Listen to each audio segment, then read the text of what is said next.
ہو سکتا ہے جو کچھ تم کہہ رہے ہو وہی درست ہو. بحث میں تم سے اس لیے نہیں کر سکتا کہ اس کی کوئی وجہ بھی نظر نہیں آتی مجھے. یہ کوئی جادو یا ٹونا ٹوٹکا بھی نہیں ہو سکتا, اور نہ ہی میں اسے کوئی اور نام دے سکتا ہوں. شرافت علی نے کہا. آبی بولا, میری سمجھ میں آ گیا شرافت علی, بالکل یہی بات ہے, جبھی تو اسے خود بھی کچھ نہیں معلوم ہے. اچھا, کیا سمجھا ہے بھائی آبی؟ ذرا تو مجھے بھی سمجھا دو تاکہ میں بھی مطمئن ہو جاؤں. وہ بات یہ شرافت علی کہ اپنے جیلانی پر جنوں کے بادشاہ کی بیٹی عاشق ہو گئی ہے.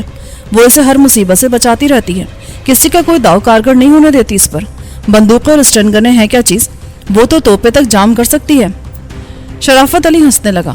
ہاں, مجھے بھی ایسا ہی لگتا ہے, بالکل ٹھیک سمجھا تم نے آبی. پھر وہ مجھ سے بولا, جیلانی کیا سچ مچ حویلی کی طرف واپس چل رہے ہو؟ ہاں, چل کر دیکھتے ہیں ادھر. ممکن ہے وہ لوگ ابھی باہر نہ نکلے اس کمرے سے. اس خیال سے بندھ ہوں ابھی تک کہ ہم حویلی سے نہیں گئے ہیں, باہر کہیں ان کی طاق میں بیٹھے ہیں. اگر ایسا ہوا تو ہمیں حویلی کا جائزہ لینے کا موقع مل جائے گا. ٹھیک ہے, چلو دیکھتے ہیں چل کر. یہ کام بھی ابھی نمٹ جائے تو اچھا ہے, ورنہ جن معاملات میں ہم نے ٹانگیں پھنسا رکھی ہیں ان سے نجات ملنا آسان نہیں ہے. پتہ نہیں دوبارہ آسیہ ادھر آئے تو ہم بر وقت اس کی مدد کو پہنچ بھی سکے یا نہیں. آبی بولا, کوشش یہ کرنا ہے ہمیں کہ بچہ ملے یا نہ ملے, آسیہ کو تلاش کر کے ضرور ساتھ لے چلیں. اسے چھوڑ کر جانا ٹھیک نہیں ہوگا, وہ دیوانی کسی دن ماری ہی نہ جائے بچے کے پیچھے. ہم حویلی کے قریب پہنچے تو ہم نے 10-12 سواروں کو تیزی سے گھوڑے دوڑاتے بگاڑی نہر کے اس پل کی طرف جاتے دیکھا جدھر سے ہم آئے تھے. گرد و غبار کا ایک بادل تھا جسے وہ اپنے پیچھے چھوڑے جا رہے تھے, اور اس غبار ہی کی وجہ سے وہ ہماری کار کو نہیں دیکھ سکے تھے شاید. آبی بولا, لے بھائی جیلانی, یہ لوگ تو ہماری تعاقب میں دوڑے ہیں ادھر. یہ یہی سمجھ رہے ہیں کہ جس راستے سے ہم آئے تھے ادھر سے ہی واپس گئے ہیں. بہرحال یہ اچھا موقع ہے ہم لوگوں کے لیے. ہاں, مگر پھر بھی احتیاط سے قدم دھرنا حویلی کے اندر. یہ نہ سمجھ لینا کہ وہ حویلی بالکل ہی خالی چھوڑ کر گئے ہوں گے. میں نے کار دوبارہ حویلی میں داخل کر کے عمارت کے بالکل قریب لے جا کر روک دی اور انجن بند کر کے اترتے ہوئے بولا, تم دونوں بھی قدم نہ دھرنا گاڑی سے باہر, پہلے میں نیچے اتر کر دیکھ لوں یہاں کون کون موجود ہے. نہیں یار جی, اب ایسا بھی بزدل نہ سمجھ ہمیں کہ. آبی بولتے بولتے اچانک خاموش ہو گیا. اس نے بھی افضل بیگ اور سیف علی کو کمرے سے باہر آتے دیکھ لیا تھا. دونوں کے ہاتھوں میں پستول دبے تھے. میں انہیں دیکھتے ہی نہایت تیزی کے ساتھ دروازہ کھول کر کار سے باہر آ گیا. کار سے اترتے ہوئے اپنے ساتھ سیٹ پر رکھی ہوئی اسٹینڈ گن اٹھانا نہیں بھولا تھا میں. باہر نکلتے میں نے اسٹینڈ گن ان کی طرف کر کے کہا, پستول پھینک دو تم دونوں. مجھے دوبارہ اپنے سامنے دیکھ کر ان کی آنکھیں حیرت کی زیادتی کے باعث واہ ہو گئیں. انہوں نے جلدی سے پستول زمین پر پھینک کر ہاتھ اوپر اٹھا دیے. میں نے آبی سے کہا, آبی پستول اٹھا لے ان کے اور پوچھ ان سے کہ کتنے آدمی اور رہ گئے ان کے حویلی کے اندر. آبی جلدی سے کار سے اتر کر ان کی طرف بڑھا. میں نے ان دونوں کو للکارتے ہوئے کہا, تم دونوں 4-4 قدم گن کر پیچھے ہٹ جاؤ. خبردار, اگر بھاگ کے اندر گھسنے کی کوشش کی تو دروازے تک پہنچنا بھی نصیب نہیں ہوگا. وہ میرے حکم کی تعمیل میں 4-4 قدم پیچھے ہٹتے چلے گئے. میں انہیں نشانے پر رکھ کر آگے بڑھتے ہوئے ان کے قریب جا کر 2-3 قدم کے فاصلے پر ٹھہر گیا. آبی بھی دونوں کے پستول اٹھا کر میرے ساتھ آ کھڑا ہوا.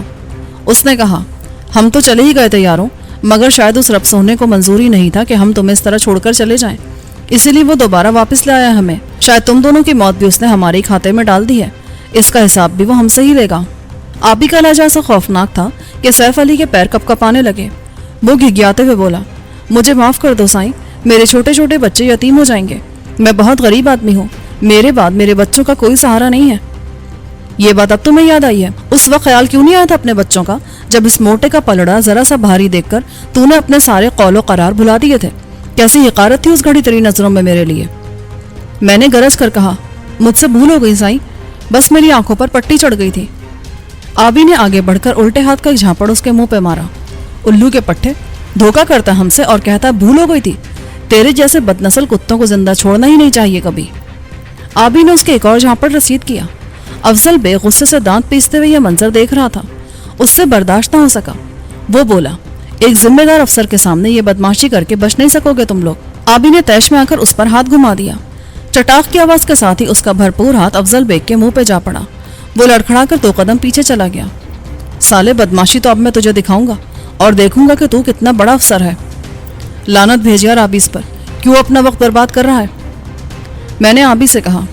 آبی نے اسے خونخوار نظروں سے دیکھتے ہوئے کہا, لعنت تو میں اس پر اچھی طرح بھیجوں گا, پہلے سیف علی کو بھگت لوں میں. ہاں بھائی سیف علی, ذرا بول تو جلدی جلدی, کون کون ہے حویلی کے اندر. ہم دونوں کے سوا بس ایک ممتاز ہے سائیں, اس کا ایک بازو جیلانی سائیں نے پہلے ہی اکھاڑ دیا ہے. اچھا, اگر اس میں ذرا بھی جھوٹ ہوا سیف علی تو سمجھ لے کہ تیری جان لیے بغیر میں نہیں جاؤں گا اس بار۔ میں نے کہا بالکل جھوٹ نہیں بول رہا ہوں میں سائیں، آپ جیسے چاہیں اطمینان کر لیں اپنا، جھوٹ نکلے تو بے شک گولی مار دے مجھے۔ ٹھیک ہے اندر چلو تم دونوں۔ وہ دونوں فوراً مڑ کر دروازے کی طرف بڑھنے لگے۔ آبی کے ایک ہی ہاتھ نے اس افضل بیگ کی عقل ٹھکانے لگا دی تھی۔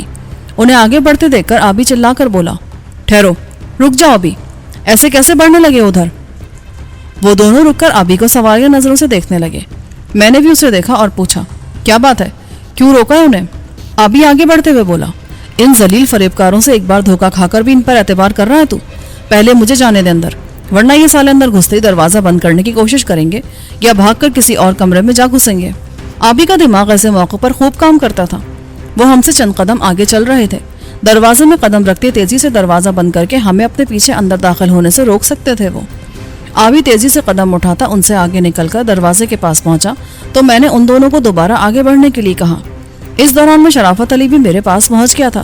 اندر جا کر میں نے آبی سے کہا آبی اس موٹے کی دم کو باندھ کر کسی کمرے میں ڈال دے یار، اس کا کوئی بھروسہ نہیں ہے، کسی بھی وقت اس پر تھانے داری کا بھوت سوار ہو گیا تو خامخواہ کی مصیبت کھڑی کر دے گا ہمارے لیے، اور نہ چاہتے ہوئے بھی مجھے اس کے خون کا الزام اپنے سر پر لینا پڑے گا۔ یہ ٹھیک کہہ رہا تو، میں بھی ایسا ہی سوچ رہا تھا اس کے بارے میں، آبی نے کہا اور پھر ان دونوں سے بولا ذرا سی دیر کے لیے ادھر ہی کھڑے ہو جاؤ جوانوں، میں کوئی رسی تلاش کر لوں تمہارے لیے۔ آبی نے ادھر ادھر نگاہ دوڑائی۔ ایک جانب دیوار کے ساتھ ایک چارپائی ٹکی کھڑی تھی۔ آبی بڑھ کر اس کی پائنتی سے رسی کھول کر لے آیا، پھر اس نے شرافت علی کی مدد سے افضل بیگ کو باندھ کر ایک کمرے میں ڈال دیا اور باہر سے اس کی کنڈی چڑھا کر بولا لے بھائی ذمہ دار افسر، تو یہاں آرام کر، ہمیں بڑے کام نمٹانا ہے ابھی، تو کہاں رلتا پھرے گا ہمارے ساتھ؟ میں نے سیف علی سے کہا چل بھائی اب ذرا ہمیں حویلی کی سیر کرا دے، ہم بھی تو دیکھیں کہ تیرے اس مالک لاکھو لاشاری نے کیا کیا بنا رکھا ہے یہاں، سنا ہے تعمیرات کے سلسلے میں بڑا ستھرا اور اعلیٰ ذوق رکھتا تھا وہ۔ سیف علی نے کچھ نہ سمجھتے ہوئے عجیب سے نگاہوں سے مجھے دیکھا اور بولا سائیں آپ کو کسی خاص چیز یا مال کی تلاش ہے تو آپ مجھے بتا دیں، میں سیدھا آپ کو مطلوبہ جگہ پر لے چلوں گا، یوں حویلی میں کہاں کہاں دیکھتے پھریں گے آپ؟ یہ تو نے کیسے اندازہ لگایا کہ ہم یہاں مال لینے کے لیے آئے ہیں؟ مال کی کوئی کمی نہیں ہے ہمارے پاس، ہم سچ مچ حویلی کو دیکھنا چاہتے ہیں، تو بس اتنا کر دے ہمارے لیے، ایک ایک کمرہ ایک ایک جگہ دکھا دے ہمیں یہاں کی۔ جو حکم سائیں، مجھے کوئی اعتراض نہیں ہے، آئیں آپ لوگ میرے ساتھ، ایک ایک کونا دکھاؤں گا میں آپ لوگوں کو۔ ویسے اگر آپ مجھے ٹھیک بات بتا دیتے سائیں تو اچھا ہوتا، ادھر پہلے ہی بہت نقصان ہو چکا ہے، لاشاری سائیں مارا گیا ہے، ممتاز کا بازو اکھاڑ ڈالا ہے آپ نے، میں چاہتا تھا اور زیادہ گڑبڑ نہ ہو، بس اسی لیے کہتا تھا آپ کو۔ کیا مطلب ہے تیرا اس بات سے؟ اور کیسی گڑبڑ ہو سکتی ہے؟ اب سارے لوگ تو جا چکے ہیں یہاں سے، پھر گڑبڑ کیسے ہوگی؟ لوگ گئے ہیں پر وہ واپس بھی تو آ سکتے ہیں نا سائیں، کوئی ہمیشہ کے لیے تو نہیں چلے گئے وہ، کیا پتا واپسی پر وہ اپنے ساتھ کچھ اور لوگوں کو بھی لیتے ہیں، ان کے ساتھ پولیس کے جوان بھی ہیں، وہ بھی تھانے پہنچ کر مزید پولیس والے اپنے ساتھ لا سکتے ہیں۔ یہ ٹھیک کہتا ہے یار آبی، میرا تو خیال ہے اس سے معلومات حاصل کرنے کی کوشش کر لی جائے۔ ٹھیک ہے ایسا ہی کر کے دیکھ لیتے ہیں، آبی نے کہا اور پھر سیف علی سے بولا ایک بات سچ سچ بتا دے سیف علی، یوں سمجھ لے کہ میرے سوال کے صحیح جواب پر ہی تیری زندگی اور موت کا دار و مدار ہے، سچ بول دیا تو جان بچ سکتی ہے تیری۔ پوچھے سائیں، جو کچھ مجھے معلوم ہے میں ضرور بتاؤں گا، کچھ بھی چھپانے کی کوشش نہیں کروں گا۔ ٹھیک ہے تو پھر ہمیں بتاؤ لاشاری نے آسیہ کے بچے کو کہاں چھپایا ہے؟ کیا وہ اس حویلی میں ہے؟ اوہ تو آپ اس بچے کی خاطر واپس آئے ہیں؟ یہ تو آپ آتے ہی مجھ سے پوچھ لیتے، اسی وقت بتا دیتا میں۔ بکواس بند کر سیف علی، جلدی سے بتا دے کہاں ہے وہ؟ ادھر نہیں ہے سائیں، وہ لاشاری سائیں نے اس کو حویلی میں لانے تک نہیں دیا تھا۔ او جھوٹ نہیں بک سیف علی کے بچے، مغز کھول دوں گا میں تیرا، تو جانتا نہیں ہے مجھے، جیلانی کی طرح میرے دل میں ذرا بھی معاف کر دینے یا رحم کھانے کا جذبہ نہیں ہے، یہ تو اچھی طرح بٹھا لے اپنے ذہن میں۔ میں جھوٹ نہیں بول رہا ہوں سائیں، آپ میری بات کا یقین کریں، بچہ یہاں نہیں لائے گا کبھی، لاشاری سائیں کا کہنا تھا اس بچے پر اس حویلی کا سایہ بھی نہیں پڑنا چاہیے، اسے دوری رکھو یہاں سے۔ سیف علی نے گھبرا کر جلدی جلدی کہا اچھا ایسا کہتا تھا وہ؟ خود تو وہ یہاں رہتا تھا اور بچے کو اپنے سے دور رکھنا چاہتا تھا، ایسا کیوں چاہتا تھا وہ؟ یہ بھی بتایا تھا کبھی اس نے تم میں سے کسی کو؟ کم از کم تمہیں تو ضرور بتایا ہوگا۔ میں نے حیرانی سے کہا ہاں جی، میرے پوچھنے پر اس نے بتایا تھا مجھے، اس کا کہنا تھا یہ جگہ بھلے لوگوں کے لیے نہیں ہے، یہاں تو بس لوٹ مار کرنے والے ہی رہ سکتے ہیں، ایسے ہی لوگ لائے جا سکتے ہیں جنہیں ڈاکو اور قاتل بننا مقصود ہو، بھلے لوگوں کو تو ہوا بھی چھو کر نہیں گزرنا چاہیے اس پورے علاقے کی۔ اچھا تو وہ اس بچے کو قاتل اور ڈاکو نہیں بنانا چاہتا تھا، مگر اس کی پرورش جہاں بھی رکھ کر کرنا چاہتا تھا، اس پر پیسہ تو اپنا ہی خرچ کرتا نا وہ، اور یہی کر بھی رہا ہوگا، بچے کے سارے اخراجات وہ اس ڈاکے اور لوٹ مار کی کمائی سے ہی پورے کر رہا ہوگا نا۔ یہ حرام کمائی سے یہی رزق حرام جاتا ہوگا نا اس کے پیٹ میں, یا اس کے لیے بھی اس نے کوئی اور بندوبست کیا تھا؟ وہ تو مجبوری ہے سائی, ہم لوگوں کا دھندا ہی یہی ہے, اس کے سوا تو اور ہمارا کوئی ذریعہ روزگار نہیں ہے. پھر اپنے بچوں کے لیے حلال روزی ہم کہاں سے حاصل کر سکتے ہیں؟ پر یہ خیال ضرور رکھتے ہیں کہ بچے ہمارے پیشے کے بارے میں نہ جان سکیں اور بھلے لوگوں کے درمیان اچھے انسانوں کی طرح عزت سے رہیں. اچھا ٹھیک ہے سیف علی, اب تو ہمیں یہ بتا دے کہ لاشاری نے اگر اپنے بیٹے کو اس حویلی میں نہیں رکھا تو پھر اور کہاں رکھا ہے؟ اسے اگر ہم حاصل کرنا چاہیں تو ہمیں کہاں جانا ہوگا؟ کس آستانے پر اپنی پیشانی ٹکانا ہوگی؟ کس کا دروازہ کھٹکھٹانا ہوگا؟ یہ تو میں آپ کو بتا ہی دوں گا سائیں, لیکن یہ جاننے کے بعد بھی کہ وہ بچہ کہاں اور کس کے پاس ہے آپ حاصل نہیں کر سکیں گے اسے, بلکہ زیادہ امکان تو اس بات کا ہے کہ شاید پہنچ بھی نہ پائیں اس تک. اچھا ایسی بات ہے کوئی؟ تو پھر تو ہمیں ضرور بتا یار, پتہ تو چلے کہ وہ کون سا مقام ہے جہاں ہمارے قدم نہیں پہنچ سکتے. کراچی میں لاشاری سائیں کے کچھ رشتہ دار رہتے ہیں, وہ بچہ انہی میں سے کسی کے پاس ہے. کہاں رہتے ہیں وہ؟ میرا مطلب ہے کراچی میں کس جگہ ہے وہ رشتہ دار لاشاری کے, اور بچہ ان میں سے کس کے پاس ہے؟ یہ تو مجھے نہیں پتا سائیں, میں کبھی گیا نہیں ادھر, بس سنا ہی ہے ان کے بارے میں. بکواس مت کر, ٹھیک ٹھیک بتا دے کہاں مل سکتے ہیں وہ لوگ. آبی نے تیش میں آ کر الٹا ہاتھ اس کے منہ پہ دے مارا. اس کا ہاتھ اتنے زور سے پڑا سیف علی کے منہ پر کہ وہ الٹ کر پیچھے جا گرا. گرتے ہی اس نے سنبھل کر اٹھتے ہوئے اپنے دونوں ہاتھ جوڑ کر گھگیاتے ہوئے کہا, یقین کریں سائیں میں جھوٹ نہیں بول رہا آپ سے, مجھے پتا معلوم ہوتا ان کا تو میں ضرور بتا دیتا آپ کو. جو کچھ مجھے معلوم تھا وہ میں نے بتا دیا. میں کہتا ہوں سیدھی طرح بگدے خبیث کی اولاد, کیوں میرے ہاتھوں مرنا چاہتا ہے؟ آبی نے اس کی کمر پر ایک لات مارتے ہوئے کہا, آپ مالک ہیں سائیں, اگر مارنا ہی چاہتے ہیں تو مجھے آپ کی مرضی ہے, جو کچھ مجھے پتا تھا میں نے بتا دیا آپ کو. میں نے آبی کا بازو پکڑ کر اسے الگ ہٹا دیا. ٹھہر جا یار, مجھے بات کرنے دے اس سے. تو خامخواہ اپنا وقت برباد کرے گا جیلانی, یہ چوڑا ایسے کچھ نہیں بکے گا, مجھے ہی نمٹ لینے دے اس سے. نہیں یار, مانا بھی کر کبھی, بال بچوں والا آدمی ہے, مر گیا تو بچے رل جائیں گے اس غریب کے. تو پرے ہٹ جا, یہ بتا دے گا خود ہی. آبی غصے سے دانت بھینچتا ہوا دور جا کر کھڑا ہو گیا. میری بات لکھ لے جیلانی, یہ لاتوں کا بھوت ہے, باتوں سے کبھی نہیں مانے گا. اچھا چپ کر جا. ہاں تو بھائی سیف علی, برا نہ ماننا, یہ ذرا گرم مزاج کا آدمی ہے, اس کی کھوپڑی جلدی سلگ اٹھتی ہے, آؤٹ ہو جاتا ہے بہت جلدی. اب تو مجھے بتا دے یار. وہ پھر بڑی عاجزی سے بولا, جیلانی سائیں یقین کرے میری بات کا, میں نے ایک لفظ بھی جھوٹ نہیں بولا اب تک. اچھا تو تجھے سچ مچ نہیں پتا ان کے بارے میں؟ نام تو سنے ہی ہوں گے تو نے ان کے, وہی بتا دے ہمیں. وہ جی لاشاری سائیں نے اس کا نام پیرو بتایا تھا اس ممتاز کو, پیر محمد نام ہوگا اس کا. اوہ, تو یہ ممتاز پہنچا گیا تھا اسے پیرو کے پاس. کیوں سیف علی, ٹھیک ہے نا؟ ہاں جی, اسی کو بھیجا تھا سائیں نے ادھر, اس کو سب کچھ معلوم ہے, مگر اس سے کچھ اگلوانا اتنا آسان کام نہیں ہے.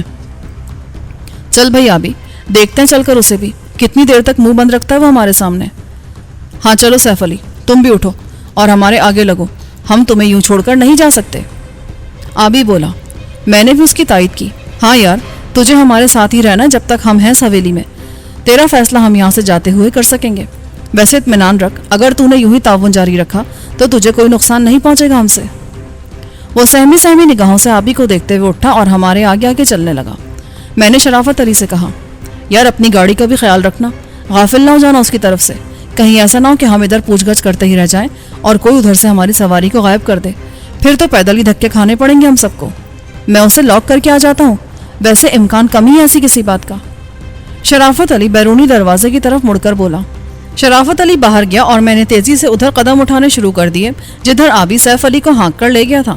وہ دونوں مجھے اسی کمرے میں ملے تھے جہاں لاکھوں لاشاری کی خون میں لت پت بے گور و کفن لاش پڑی تھی اب تک.